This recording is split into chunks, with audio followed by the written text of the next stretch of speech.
Right now, there are 56 active conflicts in the world. But most aren't about ideology, religion, or borders. They're about this: lithium, water, oil, land. The four elements that will define the wars of the 21st century.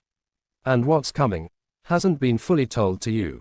In the next minutes, you'll understand why your smartphone is worth more than gold, where World War III could be fought, and how this is already affecting your wallet today. Buckle up. This gets intense. To understand the future, we need to look at the past. In the 20th century, one resource dominated everything: oil. The US fought wars for 40 years to control oil. Result: today, it's the world's top producer.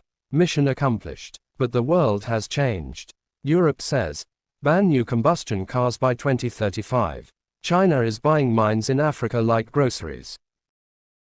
The US passes the Inflation Reduction Act. Guess what they're looking for? Not oil. There's a new power map and it's written in minerals you didn't even know existed. Let's start with lithium. One fact: an electric car needs 8 kilograms of lithium. 1 million electric cars equals 8 million kilogram 2030 year projection. 50 million electric cars produced per year.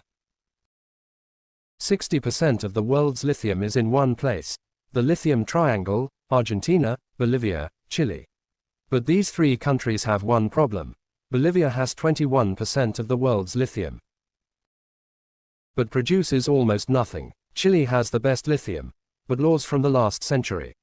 Argentina has potential, but economic instability. Guess who's buying everything?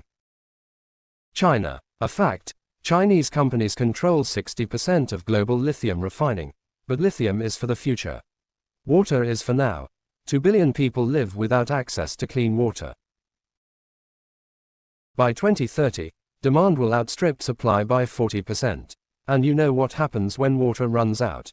There are already active water wars.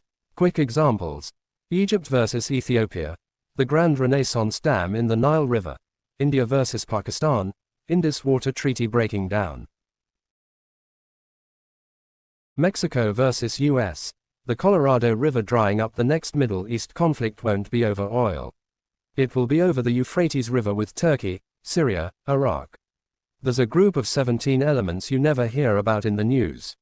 They're called rare earths. Without them, no smartphones, no guided missiles, no wind turbines, no electric cars. China produces 90% of the world's rare earths. Strategy: they bought mines in Myanmar, Africa, and Australia. Fact: in 2010, China cut exports to Japan over a territorial dispute. Prices skyrocketed 500% in 6 months.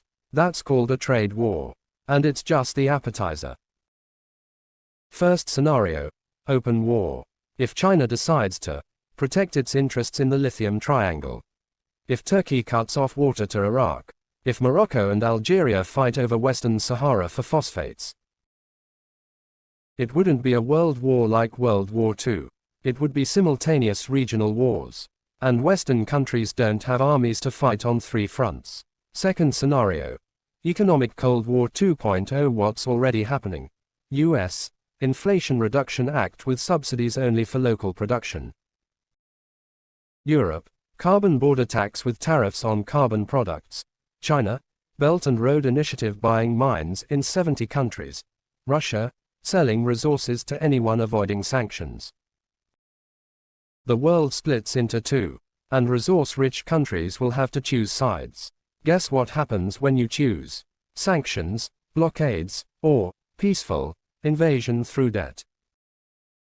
Which is more likely? Economic Cold War is already here.